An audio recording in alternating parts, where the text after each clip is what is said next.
Assalamualaikum and good day everyone. I'm Siti Sharina Anit and my topic is all about typical risk category useful checklist.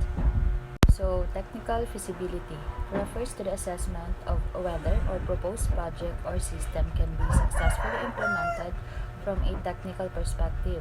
It involves evaluating the availability of the necessary technology, expertise, and resources to develop and deploy the purpose solution. So, in short, ito ay nagtataya kung ang proyekto ay technical na maaaring maabot or mapanatili. Next is the organizing lack of familiarity with technology. So, it means addressing the issue of not being well versed or comfortable with a particular technology with a structured framework. So, this could include training programs, knowledge, sharing initiatives, or hiring experts to bridge the gap in understanding the application. So, example is may empleyado kang hindi marunong gumamit ng computer, um, maaari natin siyang turuan or ipasok sa mga training program upang siya ay magkaroon ng sapat na knowledge at kaalaman about technologies. Next is the relative level of technical complexity.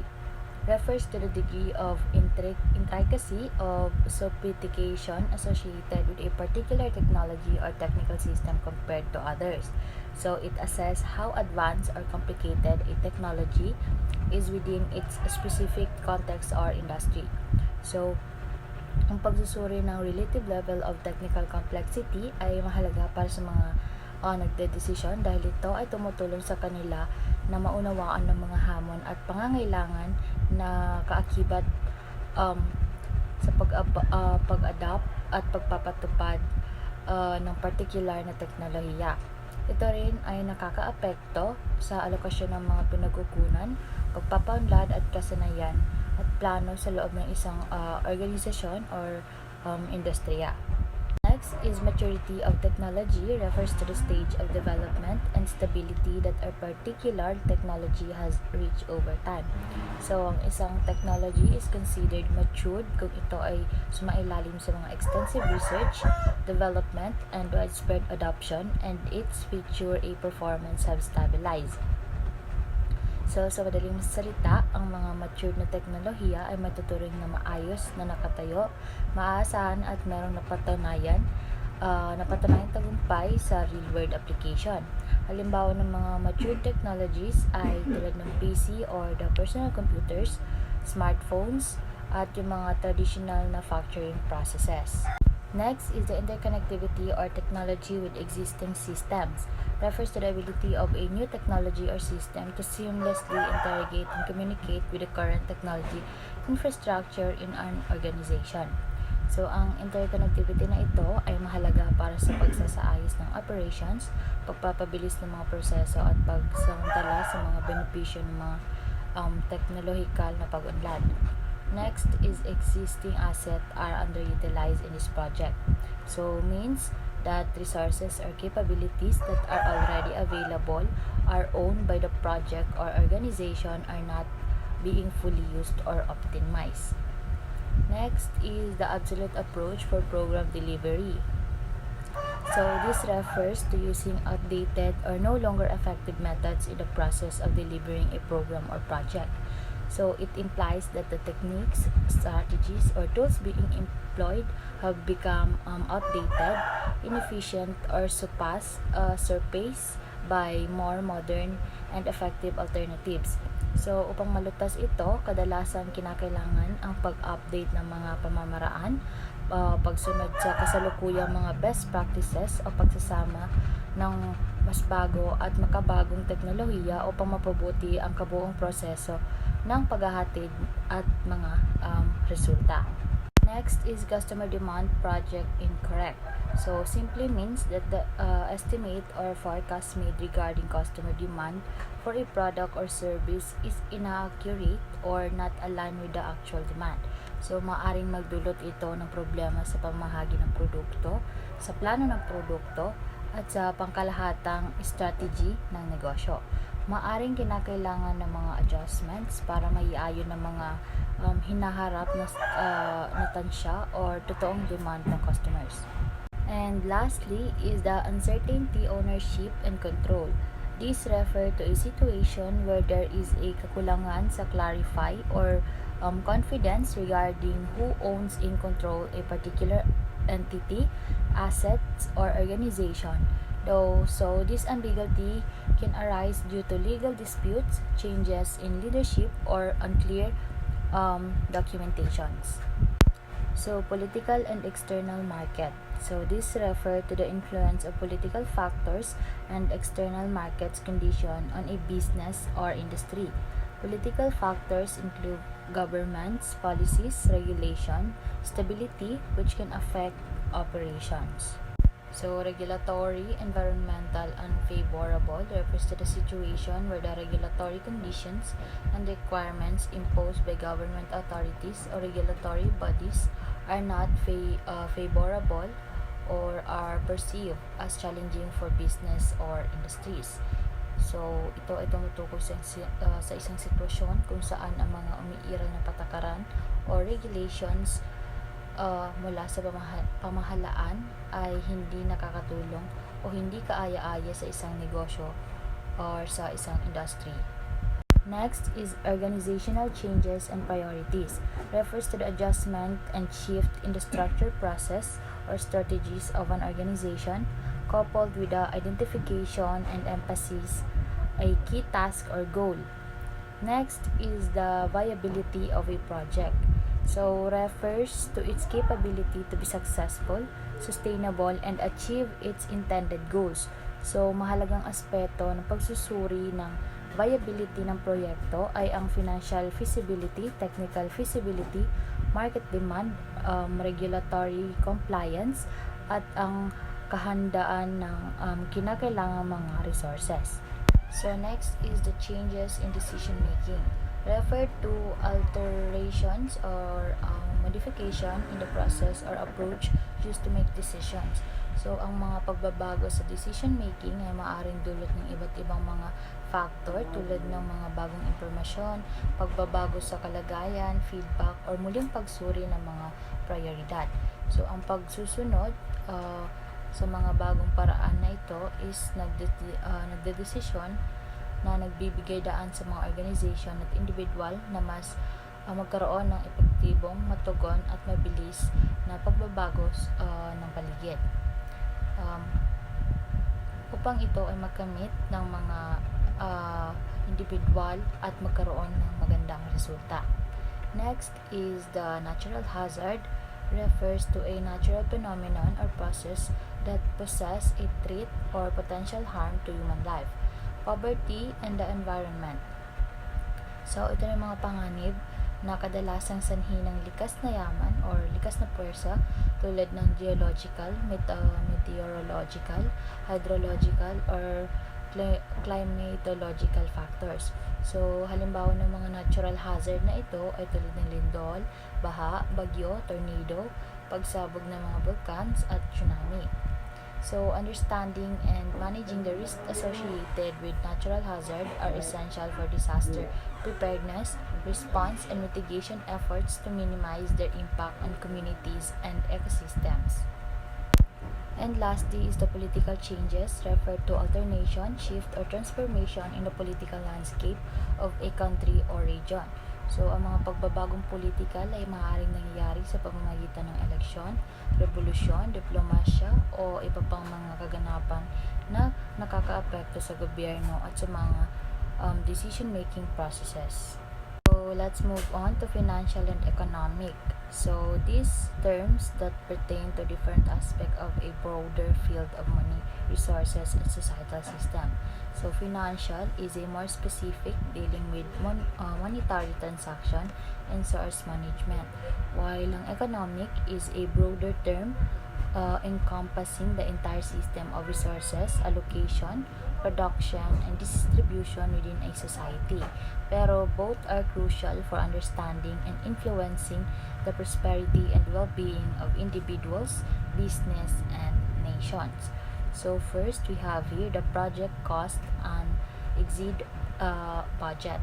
Means that the expenses associated with a project have the potential to go beyond the initially allocated or planned budget. So, ang epektibong pamamahala ng gastusin sa proyekto ay mahalaga upang maiwasan ang paglampas sa budget at tiyakin ang tagumpay nito sa aspektong pinansyal.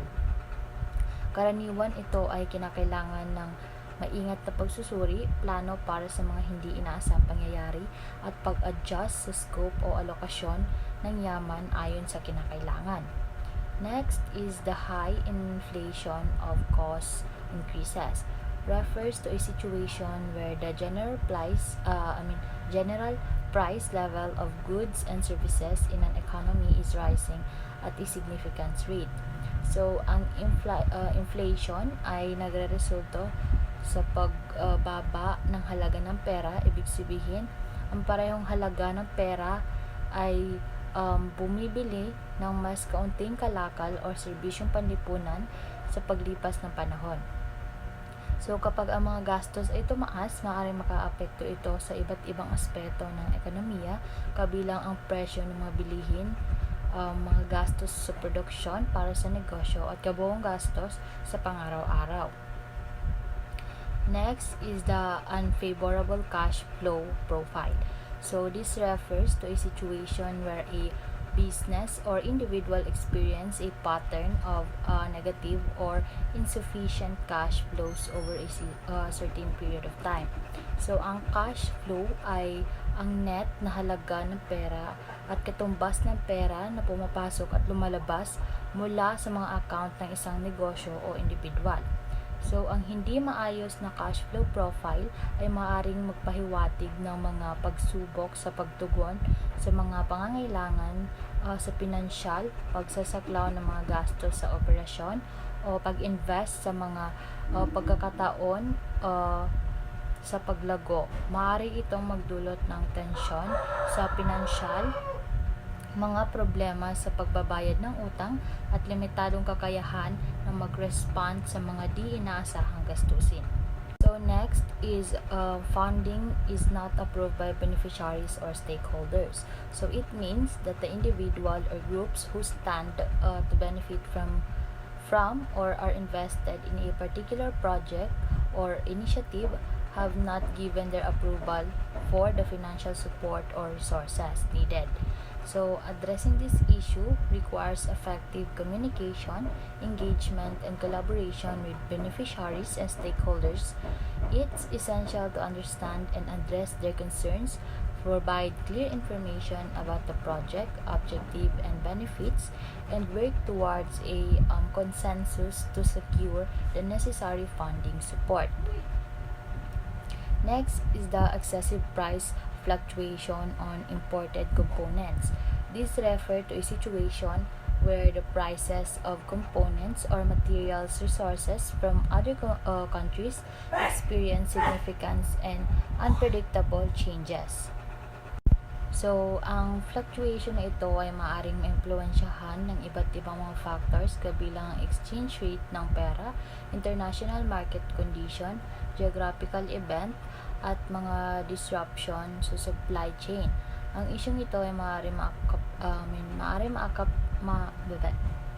So, ang fluctuation na ito ay maaaring maimpluwensyahan ng iba't ibang mga factors kabilang ang exchange rate ng pera, international market condition, geographical event, at mga disruption sa supply chain. So, ang isyong ito ay maaaring makaapekto sa mga negosyo at industriya na umaasa sa mga imported components for manufacturing or productions. Next is the required investment is too high for the expected return. So, it means that the amount of money needed for a particular investment or project exceed the anticipated financial gains or profits. So, ang ganitong sitwasyon ay nagdudulot ng alalahanin ukol sa kahalagahan at kahalagahan ng investment. So, maaaring kadahilanan ang maaaring makatulong sa mataas na kinakailangang investment kumpara sa inaasahang kita. Kabilang ang maling pagtatansya ng orihinal na gastos, mga hindi inaasahang gastusin, pagbabago sa kondisyon ng merkado o ang maling maling pagkakalculate sa potensyal na kita. So now let's move on legal and contractual. So this refer to matters or agreements that are governed by laws and contractual obligations. Ito ay tumutukoy sa mga gawain or kasunduang sumusunod hindi lamang sa mga legal na pamantayan, kundi isinasaklaw din dito yung mga kontrata na naglalarawan ng mga conditions and terms na pinagkasunduan ng mga partido na kasangkot. So first, we have here the breach of contract or termination. This refers to the situation when one party involved in a contractual agreement fails to fulfill its obligations, leading to a violation of a terms outlined in the contract. So, ang breach of contract ay nangangahulugang paglabag sa mga obligasyon sa ilalim ng kontrata, at ang termination naman ay ang pagtapos ng ugnayan or contractual na maaaring maging resulta ng paglabag o iba pang pinagkasunduang kondisyon. Next is the penalty clauses or provision in a contract that outline the consequence or financial penalties if one party fails to meet its contractual obligation. So mga provision ito ay idinisenyo upang maging mampataas sa mga partido na sumusunod sa mga tuntunin ng kontrata at mapigilan ang mga paglabag. So mahalaga na tandaan ang penalty clauses ay dapat na makatarungan or proportional sa potensyal ng mga pagkawala dulot ng paglabag. Next is the excessive warranties. So this refer to warranty term in a contract or product guarantee that go beyond what is typically considered reasonable or necessary. So ang pamamahala ng excessive warranties ay nangangailangan ng pagtutok sa pagbibigay ng makabuluhang katiyakan ng mga customer habang tinitiyak ng mga term na ang mga term ay nararapat at sumasang-ayon sa mga pang-industriyang pamantayan. Next is the contract claims or failure to perform. So pertains to situation where one party in one contractual agreement allege that the other party has not fulfilled its contractual obligations. So karaniwang kasangkot sa legal na proseso, negosasyon or iba't ibang paraan ng alternatibong pagsasaayos ng pagkakasundo na nakasaad sa kontrata. So, ang pagsolusyon sa mga isyung ito ay maaaring magbunga ng mga remedyo tulad ng damages, specific performance, o pag-terminate ng kontrata depende sa kalikasan at kahalagahan ng paglabag. So, next is the contract disputes escalation procedure in etiquette.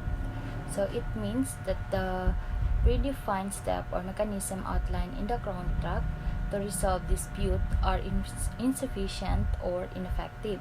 So, nagbibigay din sa kahalagahan ng paminsang pagsusuri at pagsasaayos ng mekanismo sa kontrata upang tiyakin na maayos at tinutugon ang posibleng mga issue.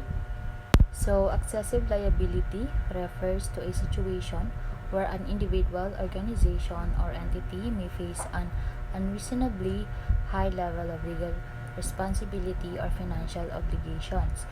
So, ang pagsusuri ng labis na pananagot ay karaniwang kasangkot sa maingat na pamamahala ng panganib. So, kabilang ang pagsusuri ng mga kontrata, pagkuha ng seguridad, at pagpapatupad ng mga diskarte upang mabawasan yung mga legal at pinansyal na panganib. Next is the team unfamiliar with procurement methods. So, This means that the group lacks knowledge or experience in the process and strategies involved in procurement.